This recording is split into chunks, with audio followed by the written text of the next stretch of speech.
The madness of a hate-filled presidency. Today's date is November 23, 2025.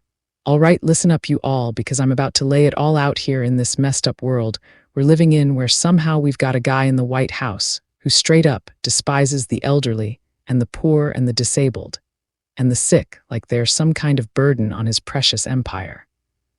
And yet there he sits grinning like a fool in that fancy chair, acting like he's the king of everything when really he's just a bully with a title. And I can't even wrap my head around how we let this happen without everyone losing their damn minds every single day.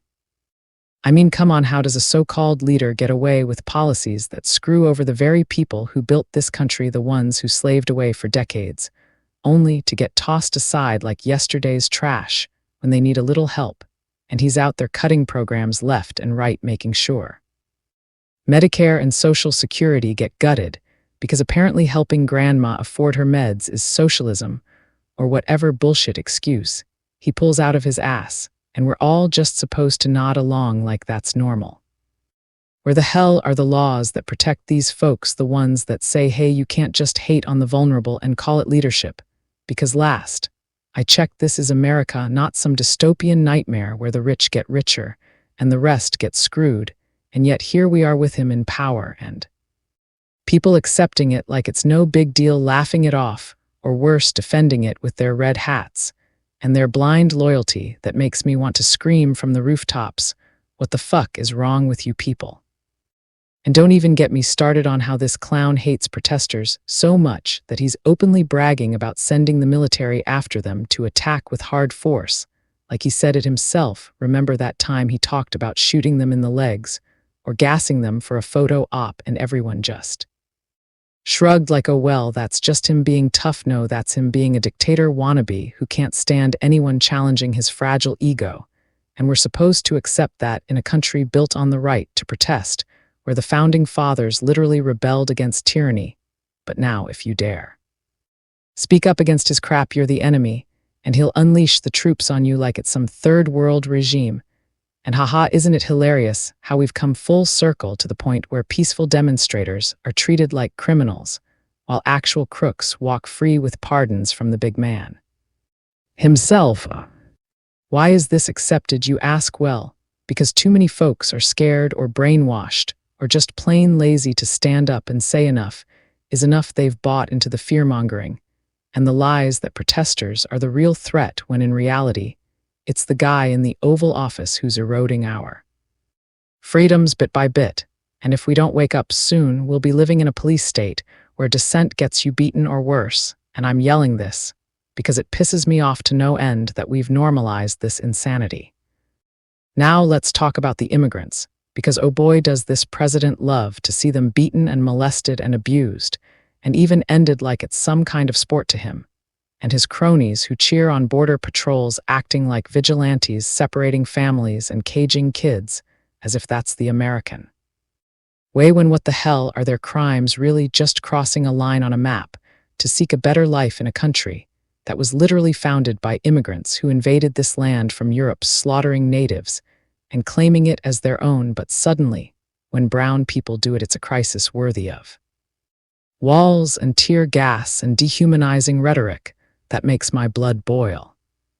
Europeans invaded America, stole everything in sight, built empires on stolen land, and now their descendants act all high and mighty, pretending like immigration is a new evil when Jesus himself was considered an immigrant fleeing persecution and wandering through lands that weren't his own. And this is his world after all, or at least that's what they preach on Sundays, while ignoring the parts about loving thy neighbor and welcoming the stranger. But no, not for this president. He'd rather demonize them, call them rapists and murderers to rile up his base who eat it up like candy. Never mind the facts that most immigrants are hardworking folks, contributing more than they take and committing fewer crimes than the native-born. But facts don't matter in his twisted reality, where hate is the policy and cruelty is the point.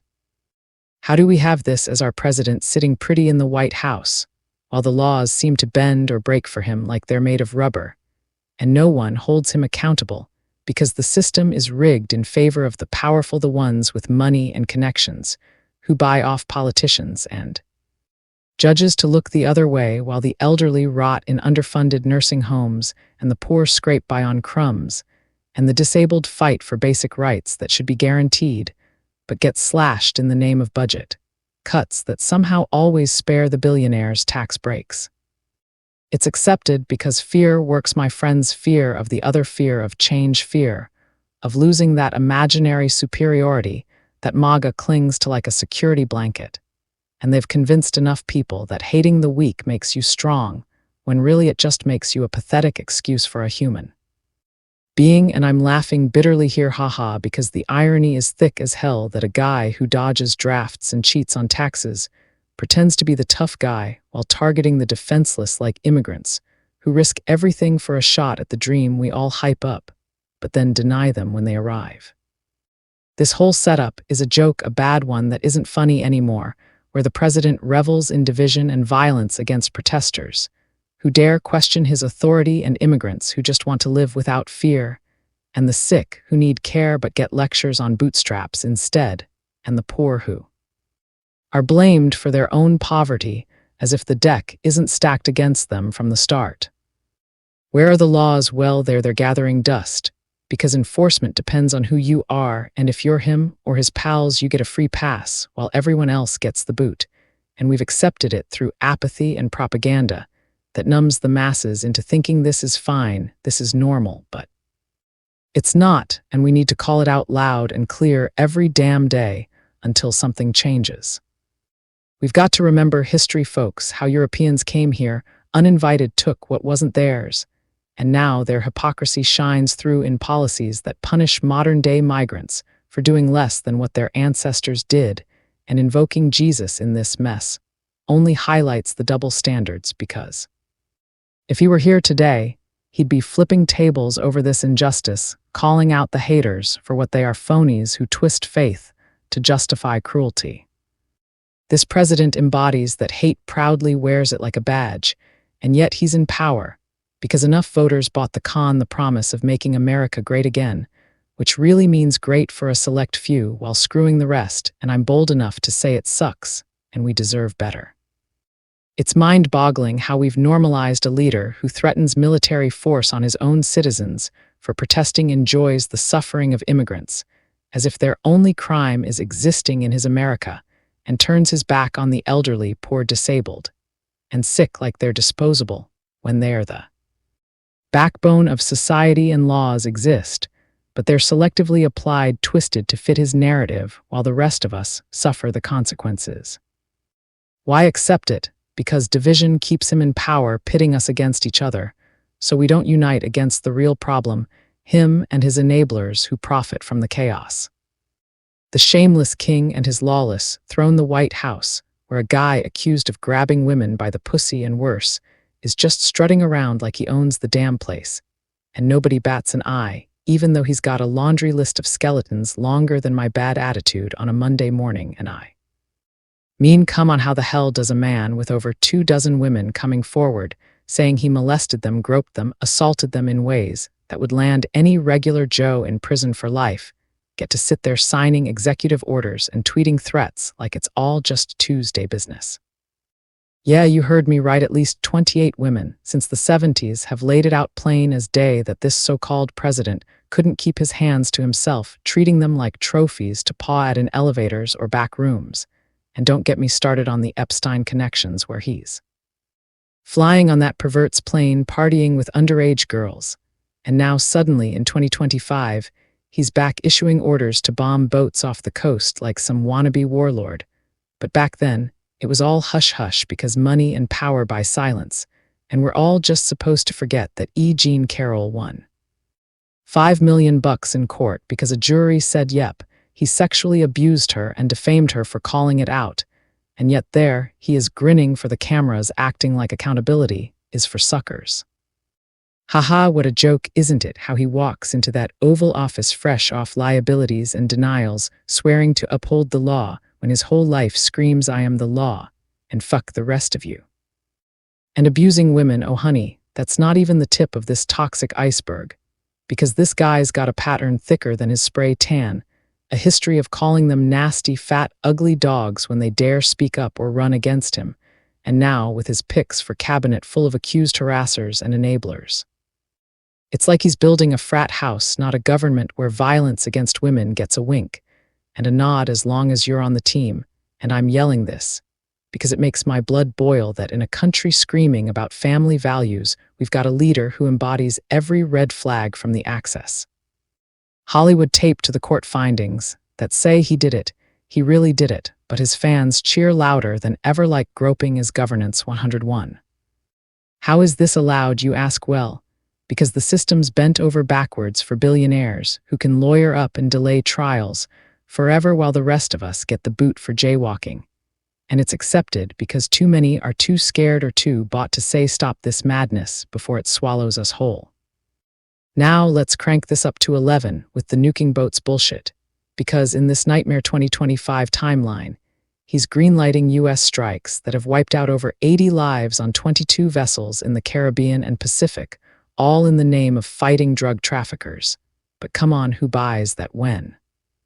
It's just another excuse to flex military muscle and look tough for the cameras killing folks on semi-subs off Venezuela's coast and claiming it saves lives like 25,000 per boat or whatever inflated number he pulls out of his ass to justify the body count. The Navy's dropping Hellfire missiles on these so-called narco boats, turning international waters into a kill zone, and Congress is barely mumbling about authorization while he's out there bragging like it's his personal video game. And I'm laughing so hard it hurts, ha, because the hypocrisy is. Chef's kiss how the guy who dodged Vietnam with bone spurs is now playing Admiral ordering death from the skies without a shred of oversight. And where's the outcry from the war hawks who screamed bloody murder over drones under the last admin, but now it's crickets because Orange Man good right. But wait, it gets darker faster than his mood swings, because this fool's out here calling for the hanging of Democrats, literally tweeting that their so-called seditious behavior is punishable by death after a bunch of vets in Congress dropped a video urging the military to refuse unlawful orders. Like the ones he's floating about deploying troops on protesters or ignoring the chain of command for his ego trips. Yeah, you read that right. Just days ago, he accused half a dozen Dem lawmakers of treason, called them traitors who should be arrested, tried, and executed for daring to remind service members of their oath to the Constitution, not to some cult leader in a suit, and it's all over a clip that's basically saying don't follow illegal commands, but to him that's sedition worthy of the noose, and I'm screaming what the actual fuck, because this isn't rhetoric. This is a direct threat from the commander-in-chief, turning dissent into a death sentence, while his base high-fives like it's rally chant. Material. And don't think I've forgotten the part where he's attacking everyone in sight, including that bizarre video clip where he's going off on Kamala Harris, but twisting it into some weird assault on a 23-year-old kid, or whatever mangled story his fever dreams cooked up because nothing about. This man is straight except his hatred, and in rallies, he's lashing out at her campaign drops that show him nodding off like a grandpa at bingo, but flips it to accuse her of weakness or whatever bullshit, while his crowds chant lock her up like we're back in medieval times. It's all connected, folks, this endless barrage of attacks from women to world leaders to anyone who doesn't bow, because in his world vulnerability is a crime, and a young voice speaking truth, or a woman stepping up, gets smeared as the enemy. And why is it allowed? Because the media chases clicks, the courts drag feet, and the military, well, let's talk about that betrayal, where generals and grunts who swore oaths to protect civilians are now saluting a guy who treats the law like toilet paper. Speaking of which, how does Trump just waltz all over the laws like he's king, and the Constitution's his doormat, issuing executive orders left and right, from pausing tariffs to gutting migrant protections without a vote in sight, and pausing legal reviews on his picks so he can stack the deck with loyalists who will look the other way on everything from boat bombings to sedition threats. Money buys their loyalty owed to America and to us civilians, but instead they've become our worst enemies, the brass who took oaths to defend the people now marching to his tune, because promotions and pensions trump principle, and who do we have left? The little guys scraping by watching our rights. evaporate while he pardons Jan's 6 rioters, one of whom just got nabbed for child abuse, like the irony isn't choking us all. The military betrayed their own oath root and branch, chasing shiny badges over blood oaths, and now civilians are left holding the bag fighting lawsuits and protests just to breathe free air in a country that's supposed to be the land of the brave, not the slaves to one man's whims.